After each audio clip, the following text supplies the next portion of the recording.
Hello, everyone. Hello. Hi. Thank you, everyone. Thank you to the City of Asylum. Guys, we're going to make this quick. I have a little questions for everyone. So, welcome to the panel. The panel is called You Can Do It. Grassroots movements and guerrilla filmmaking. So, what does that have to do? Everybody here has a little piece of the puzzle. But the idea here, we're in our second year as the Lyrical Film Festival. As many of this is in honor of my late aunt, who was an activist. She started from actually grassroots activism, and then in her later years she made the transition.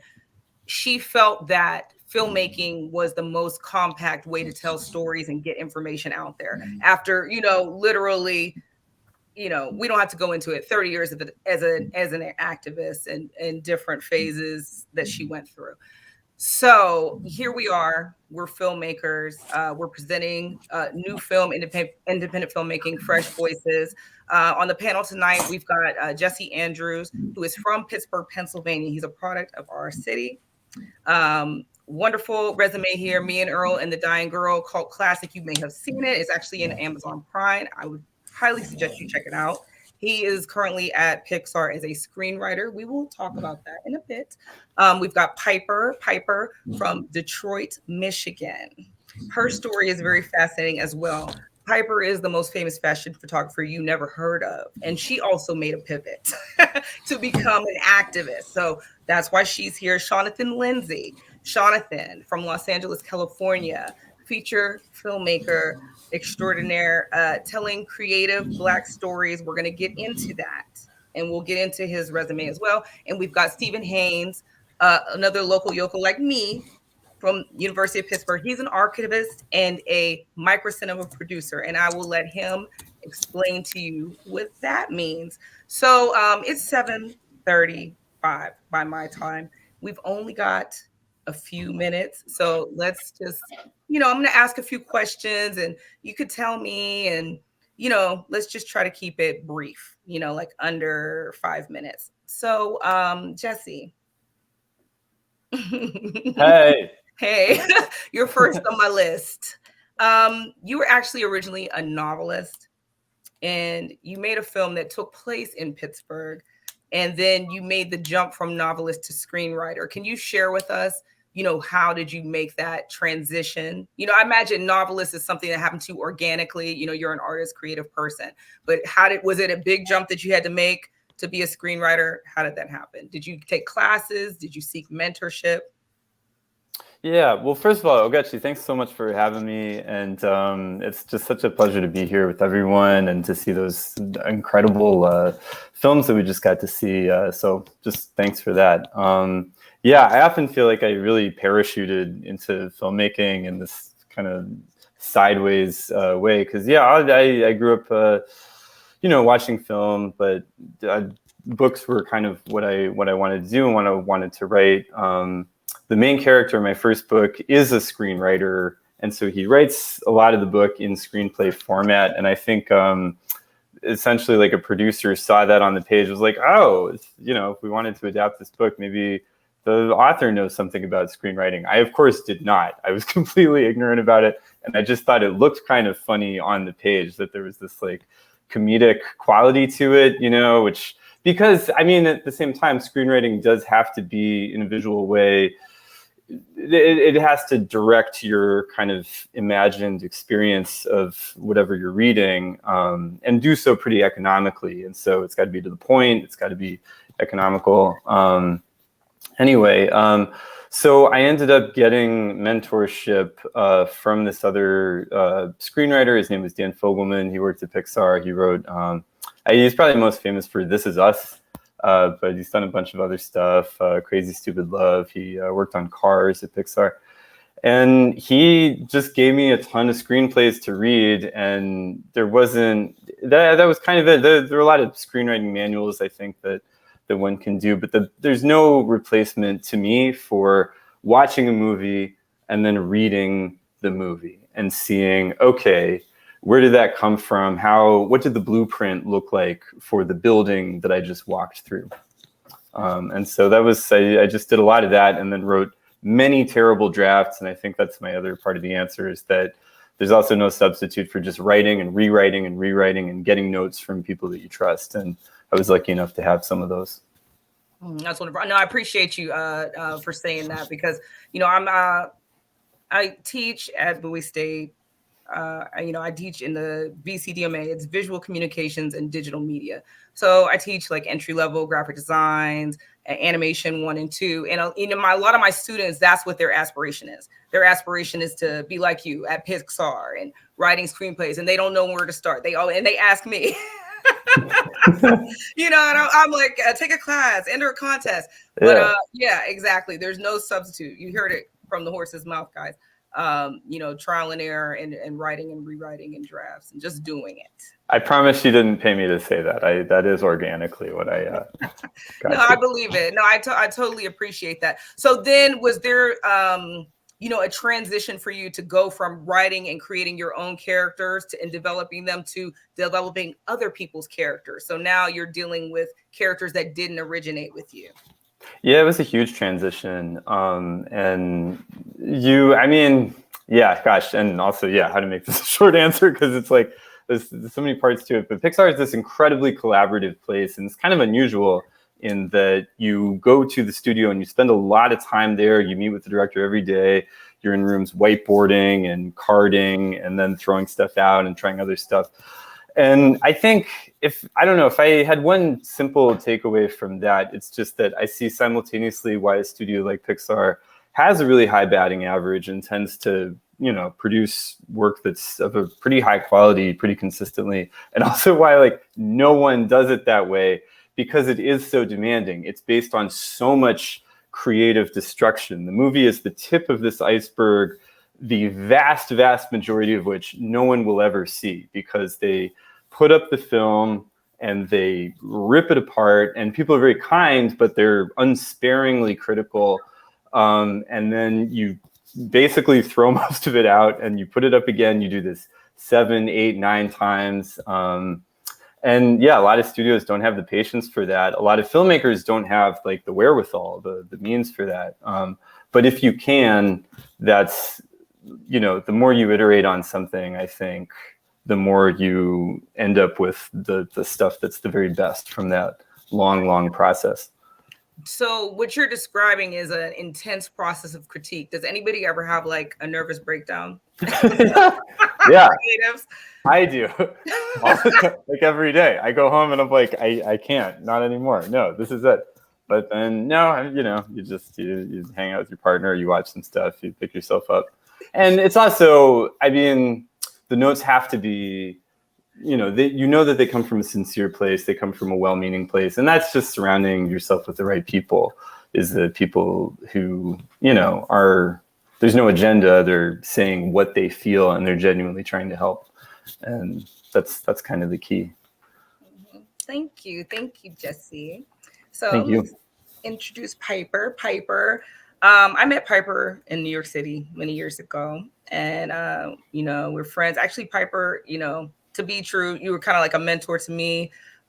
In term, you know, Piper, you know, her work has been in Vogue. I mean, she's done everything. I'll let Piper could tell you better than me. Piper, could you just kind of like give them a rundown of the fashion photographer experience, and then why did you change into an activist? Yeah, so I actually grew up, both my parents are artists. My dad's an actor. My mom was an actress and a dancer.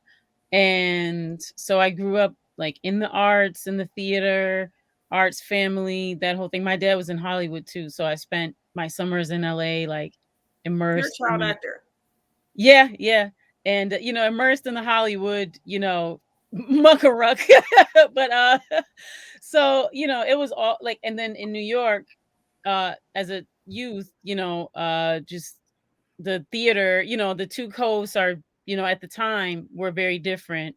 And then just you know, loving the arts, loving literature, just, you know, that was a huge value, I should say, in my family. And so in that, uh I guess I grew up like, okay, I'm gonna be this dancer actress thing, and then at Howard University, it's so strange. Like my second year, no, my first year I was a musical theater major, and by my like second and a half year, I just all of a sudden changed to photography.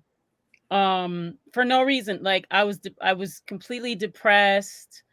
Didn't know, why, just was like, maybe I need to change a pace. And my friend literally like was like, well, what else would you do? And I was like, I don't know, because I don't know anything else but arts. And he was like, well, just make something up. And I was like, I was like, I'd either want to be a fashion designer or a photographer. And then we flipped the coin, and it ended up being photography. So I changed my major. The chairperson was like, what the hell are you doing? Like, you're too far in, like, you're going to mess your life up, but long story short, I got into the program. I ended up loving it. The chairperson connected me with the internship with a photographer who at the time was the official White House photographer, who was actually the first Black White House photographer. That was during like Bush 1 era. So like Gulf, What was his name? Yeah. So that was like, I said, what was his name? What was his name? Bush 1. So the daddy. No, the photographer. The photographer. Oh, his name is Ron Washington. Okay. Yeah. And so, it was not what I wanted to do. I have journalism, photography is terrible. I got my eye blacked, my lip bust, my tooth bust, my nose broke. Long story short, because you have to get the shot, and even though he was official White House photographer, you still have to fight for like your spot, because all these photographers fly in from everywhere, Europe, wherever. And before all these conglomerates got bought, it was all these independents. So long story short, I was like, long story short, I was like, short story long. I was like, I'm not gonna do this. And I decided to move to New York City.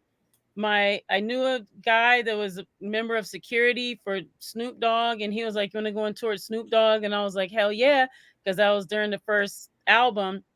Moved to New York, and the tour got postponed. I was like, oh man, what I'm gonna do? So I waited tables and did that kind of thing, and started taking classes, and looked up photographers and magazines. And there was this thing called a phone book back in the day. And I looked up the photographer that I really loved, Stephen Klein. So I was naming a phone book, became his assistant, long story short, and then, learned lighting, and then moved my way in, made all those relationships, and eventually started shooting on my own. And got into the biz, if you will, for real. But in 2008, I was doing really well at the height of my career. And in 2008, my mom got sick. I moved to Detroit to help take care of her. There is no like business in Detroit, like no film, fashion, none of that. Not for real, not yet. So I just my life was centered around taking care of my mom, and I ended up purchasing an art gallery here. There was like this multidisciplinary art space where we would do performances and all show different artists, show film, show street arts and things like that. Started working with youth, and just started learning more about just getting more involved in environmental justice and social justice, and created this event for women because I love hip hop music, and I just didn't want to hear misogyny or any of the stupidity. So we just made we call a healthy hip hop space where there was no misogyny. For every week, it lasted about 5 years, and I wish I had done a better job at documenting the process. I didn't really need to document that process, but I ended up documenting that process, and that's what my film is about, is our process of creating this women-centered arts organization that supports women artists. Can I say one thing? Yeah. Honestly, Piper, as somebody who's known you for a long time, I was so shocked when you left New York. I was shocked. And I know I wasn't the only person who was shocked. Now, it makes sense now, but I was shocked to see you leave the industry, and I then just totally do something different, but I know that you're a very strong-willed person. And I love, you would invite me to the hip hop event, and I'm sorry, I never made it. But I wish after watching that movie, I was like, I wish I had participated, because it was just so cool, so organic, and it really made an impression. We had about 10 judges, or about 9, and it made an impression on everyone. It really did. The thing I was going to ask you, though, do you think, I had talked to Piper earlier, and she was saying that she wishes she had documented more, and she expressed that. Do you think that maybe you didn't document because you were so used to a professional studio environment of having control over lighting and everything, to where, and that's your concept of photography, to real life, and maybe it wasn't seeming like a photo op moment? Why do you think that you didn't document? I think it was a combination of like being in the industry and certain standards,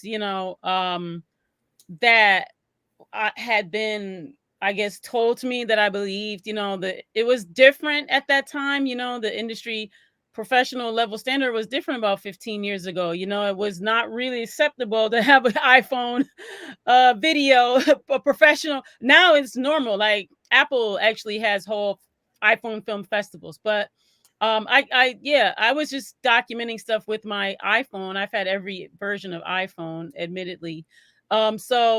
Like I just would capture some stuff with my phone just to have something. And thank goodness, but yeah, I think I had, well, also too, I was in it more for the transformation of culture. Like I hadn't really thought about like capturing it to show other people. It was more like what I could do for the community that was here.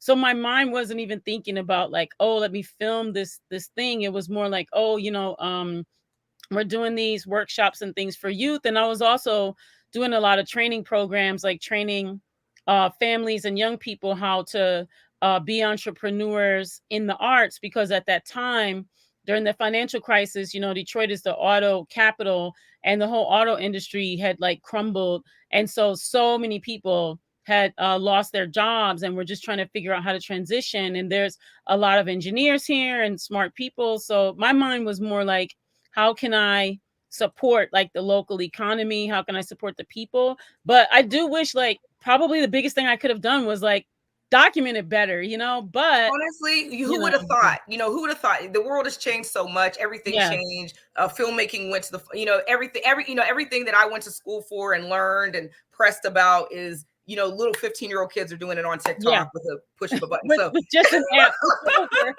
With the Uber app and iMovie.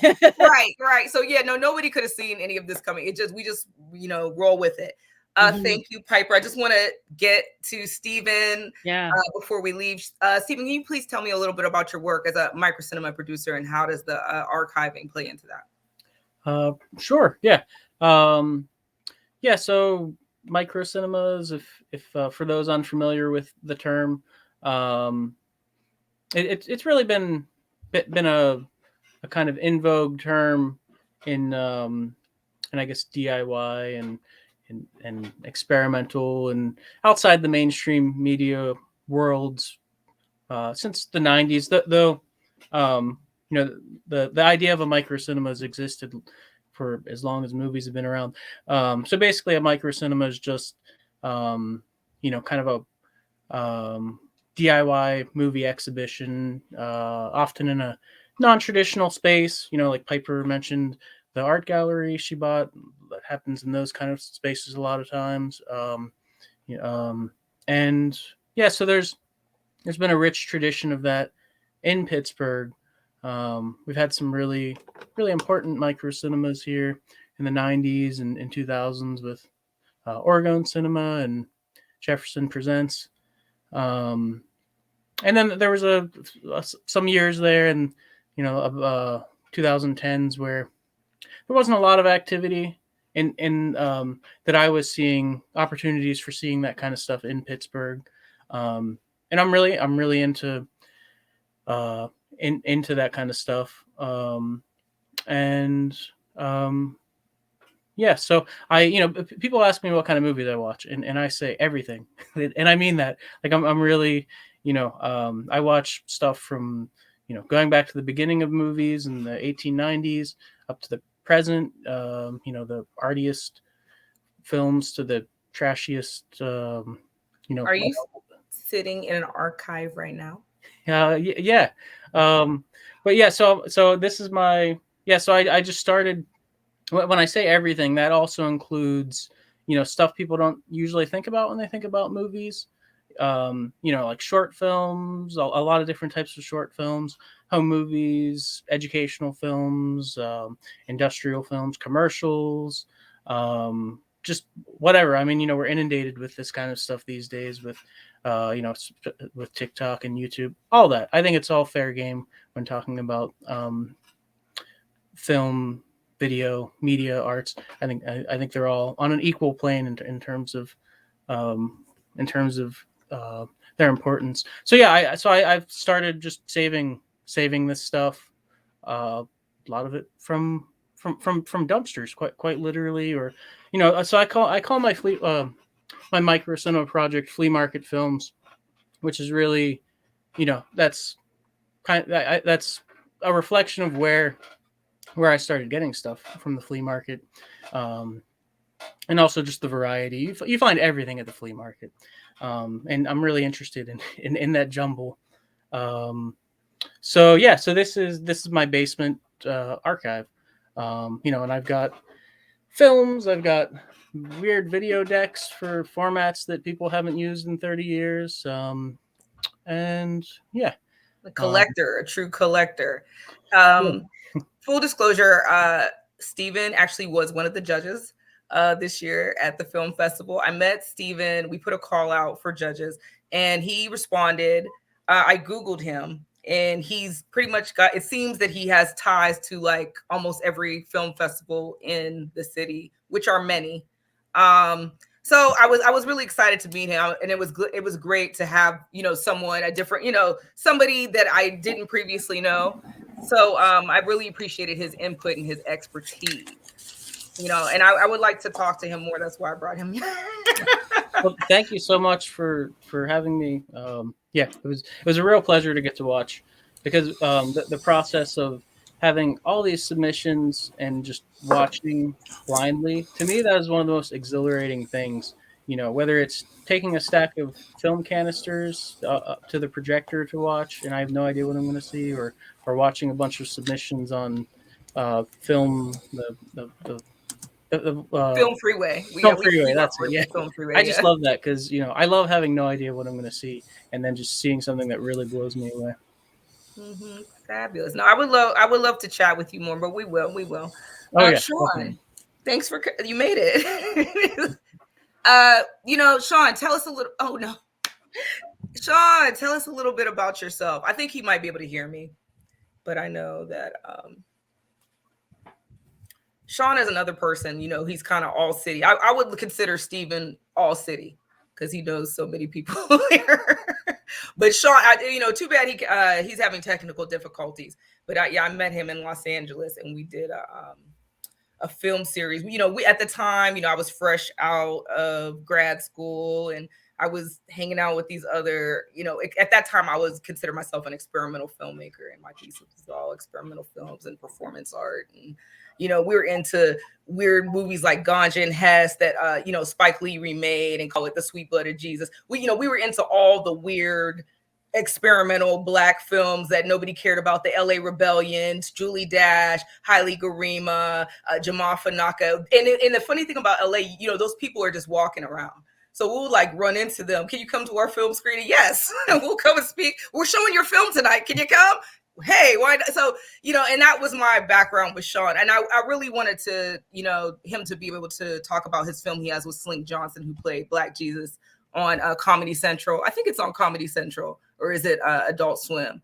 The Black Jesus Show with Slink Johnson. So he has a film with him called Apocalypshit that they shot with actually another friend of mine who participated in the film festival last year. And everybody hated his film because it was just too weird. My friend Ace Fillmore. So I introduced him, and that was his cinematographer. And both his films were on Tubi. The other one, Secret Art of Ballin'. It's all these interviews with like, you know, the luminaries in the music industry, the RZA, Chris Brown. So that's Sean's work. And I wish that he was here to talk about it more, but you know. I can see those on Tubi? Yeah, they're on Okay. Tubi. I'm intrigued. All those filmmakers you named as reference points, I'm into all those. So you've certainly captured my interest. Yeah, no, thank you guys. Thank you, everyone. Thank you, Jesse. Thank you, Pipers. Thank you, Steven. Do you guys want to promote any projects or direct the audience to your website or anything where they can, your Instagram, where they can get more information about you? Jesse? I guess jesseandrews.com. I hate saying that because it makes it sound like I'm a website. This sounds ridiculous, but that is where my stuff is. Yeah, and that's where to go. Yeah, all my stuff's on pipercarter.com, or I'm probably on YouTube and Instagram a bit too much, but it's Piper Carter on like everything. Your podcast. Oh yeah, my podcast. Listen to my podcast, Piper Carter Podcast. I call everything Piper Carter just to keep it simple. It's on all streaming platforms, and I actually just started doing live last week on YouTube. It's my second live. So the millennials and Gen Zs are like, you got to do video. So I'm like, okay. Steven. I'm most active online probably on Twitter, just Twitter/flea market films. I really should have a proper website for all the stuff I do, because the Microcinema thing really is just one. It's a piece of it. Someday. I do have my next. Now that things are open, now, I mean, what happened was what happened, but now that things are open, I would like to come to one of your events.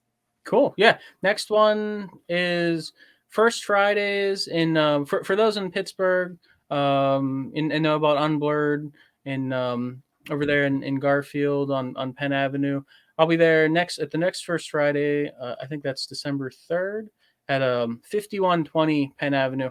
We're decorating it like crazy for the holidays in this. It's an empty storefront right now, but assuming the weather cooperates, if not, we'll figure out another place in there to do it. But I'll be setting up film projectors and showing holiday films all night. I've got some really cool ones. Fabulous. I'll be there.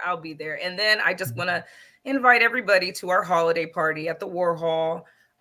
You can find us on sabirafilmfest.org. Over there, there's a couple different links to the screening that's tomorrow night, and I hope to see you guys again tomorrow night. And then, our award show and holiday party. So we decided to do an in-person event since we're able. And that's where, we're going to screen the acceptance speeches from the filmmakers and have an award show and food and wine at the Warhol. I'm dressing up. You guys can wear whatever you want, but you need to. I put it out there, formal attire, so people wouldn't be like, why did you wear a gown? That's just my prerogative. Be comfortable, wear whatever you want. And the registration link is on sabirafilmfest.org. But I do need people to register because, we can't have everybody in there. There's a capacity limit. So I need, if you're coming, please register. So on that note, thank you guys so much. See you tomorrow. And thank you, City of Asylum. Thank you, Matab. Thank you, Abby. You guys are the bomb. Good night. Congratulations. Yeah, congrats. Thank you, guys. Appreciate you.